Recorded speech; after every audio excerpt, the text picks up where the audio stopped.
এটা কোনো কাজ একটা মানুষের সময় দিতে হবে যে হ্যাঁ এগুলো কালকের ভিতরে এটা সরাই ভালো এখানে জানে এগুলো না দেখে সময় দিছি আমি করে 1 মিনিট তাহলে এটা দিন করছে তখন এটার কি হইব কারণ আমরা অবশ্য হেরা বেলে যারা রাখছে হেরা পার্ক লিজ নিছে এখন হেরা যদি লিজ নেওয়ার পরে হেরা যেটা ইচ্ছে রাখবে এরা গাড়ি পার্কিং করে হুন্ডা পার্কিং করে তারপরে যদি হেরা দোকান পার্কিং করে এটা ব্যক্তিগত বিষয় কারণ আমি লিজ নিয়েছি এখানে আমরা তো টাকা দিয়ে রাখছি হ্যাঁ এই যে সিটি কর্পোরেশন ঢাকা দক্ষিণ সিটি কর্পোরেশন এই যে দেখেন ঢাকা দক্ষিণ সিটি কর্পোরেশন লেখা এখন সিটি কর্পোরেশন লোকে আসে মনে করেন যে গাড়ি ভাঙছে এটা কোনোভাবে সম্ভব দেখেন আপনি এই যে সিটি কর্পোরেশন ঢাকা দক্ষিণ সিটি কর্পোরেশন এই যে নতুন সজ্জায়ান গড়ে ওঠা দৃষ্টিয়ান এই পার্ক এটা হচ্ছে হেগো স্লোগান এই যে গাড়ি পার্কিং এই যে হেগো মনে করেন রিসিট নাম্বার এই যে মনে করেন যে আমার কার্ড নাম্বার এই যে ডেট এই যে মনে করেন গাড়ি নাম্বার এই যে নাম এই যে প্রত্যেক দিন 50 টাকা করে মনে করেন যে রাখে আমাদের প্রতিদিন 50 টাকা করে রাখে এই যে ঢাকা সিটি কর্পোরেশনের লোকেরা হেরা আজকে অভিযানও চালাচ্ছে হেরা আবার ঢাকা সিটি কর্পোরেশন তো অবশ্যই আমরা কি বলবো আমরা কারে বলবো কার কাছে বিচার দিব আমরা ঘটনাটা আজকে সকালে আপনার এই অভিযানটা দেয় আর কি আমাদেরকে কোনো নোটিশ দেওয়া হয়নি এই যে আপনার যে আজকে যে এরকম অভিযান হবে এরকম কোনো নোটিশ আমাদেরকে আগে দেওয়া হয়নি আইসা তাৎক্ষণিকভাবে এরা মনে করেন আমাদের মাল গাড়ি এগুলো আর কি ভাঙচুর করে সব কিছুই তো ধ্বংস করে দিল আমরা 50 টাকা করে দিতাম আমাদের কাছে টিকিট আছে এই যে আমাদের টিকিট এই যে টিকিট ঠিক আছে তো এটা তো দায় নিব কে সিটি কর্পোরেশন নিব না ভাই আমরা তো টিকিট দিয়া এই জায়গায় রাখতাম নাকি সেটাই তো তাহলে এখানে তো লেখা আছে সিটি কর্পোরেশনের অনুমোদিত ঠিক আছে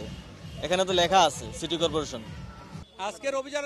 পরিচালনা করার কারণ হলো এই রাস্তায় আপনারা নিজেরাই বলছেন যে এই যে হকারের কারণে এখানে গাড়ি চলতে পারে না আমরা আজকে চালাই না এটা প্রতিদিনই চালাই আজকে গতকালও আমরা ওনাদেরকে রাস্তা থেকে সরিয়ে দিয়েছি কিন্তু আমাদের বক্তব্য ছিল যে এই গাড়িগুলো যায় কোথায় এই রাস্তা থেকে আমরা যখন প্রতিদিন 4 বার করে অভিযান চালাই দেখি যে মুহূর্তে ওনারা চলে যায় আবার কিছুক্ষণ পরে আবার আসে তখন আমরা জানতে পেরেছি এগুলো ভিতরে ঢুকে তো সেই ক্ষেত্রে সিটি কর্পোরেশনকে আমরা রিকোয়েস্ট করে তাদের ম্যাজিস্ট্রেটের নেতৃত্বে এখানে সেনাবাহিনী আছে পুলিশ আছে সবাই মিলিত সম্মিলিতভাবে অভিযানটা পরিচালিত হয়েছে আমার কাদেরকে টাকা হয় আপনি তো টোকেন আপনাদের কাছে আছে আপনারা দেখেন কাদেরকে টাকা দেওয়া আপনারা খুঁজে বের করেন সাংবাদিক হিসাবে এই বিষয়টা আপনারা না এটা আমাদের জানার বিষয় না এটা আমাদের বিবেচ্য বিষয়ও না এটা যতদিন থাকবে রাস্তায় ততদিনই আমাদের এই কাজটা করতে হবে আপনি জানেন একদিনে এটা এমন কাজ না যে আজকে অভিযান করলাম সবকিছু আমরা তো করছি করার ক্ষেত্রে আজকের অভিযানটা কিন্তু বিশেষ অভিযান আপনি ওই আগে তো আমরা সরিয়ে দিতাম আজকে কিন্তু কিছু আপনার যেগুলা যে বাসবান যে গাড়িগুলা দিয়ে ব্যবহার করে এগুলো সিটি কর্পোরেশন ম্যাজিস্ট্রেটের উপস্থিতিতে এগুলা কিন্তু জব্দ করে বাজেয়াপ্ত করা হয়েছে কতগুলো এখন সংখ্যাটা মনে হয় এখানে কত শখানিক হবে আমার মনে হয় এছাড়া আপনি বলছিলেন যে প্রায় 500 আমার ধারণা হলো যে এখানে আমি ফুটপাতের কথা বলছি না যেহেতু ট্রাফিক পুলিশ রাস্তাটা দেখে এই বাকি প্রশ্নটা আমাকে করবেন না ট্রাফিক পুলিশ যেহেতু রাস্তা দেখে রাস্তায় যেন হকার বসতে না পারে এখানে সংখ্যা হয়তো ধরেন 500 বা 1000 ধরেন 1000ই হলো তাদের সাথে ফ্যামিলি মেম্বার যদি আরও 4 জন করে হয় 5000 লোক এখন আমরা এই 5000 লোকও তো গরিব মানুষ ওরাও তো এখানে রুটি রুজির একটা বিষয় আছে এটা ক্ষতিগ্রস্ত হচ্ছে এটাই বাস্তবতা কিন্তু আমাদের হলো এই 5000 লোকের কথা আমরা চিন্তা করব না এখানে প্রতিদিন 10 লাখ লোক এখান থেকে যাতায়াত করে গাড়ি যাতায়াত করে সেই বাস্তবতার নিরিখে ওদের ক্ষতিগ্রস্ত হলো আমরা বৃহত্তর স্বার্থে অভিযানটা করতে বাধ্য হয়েছি নিয়মিত অভিযান হিসেবে যারা অবৈধ দখলদার আছে রাস্তা দখল করে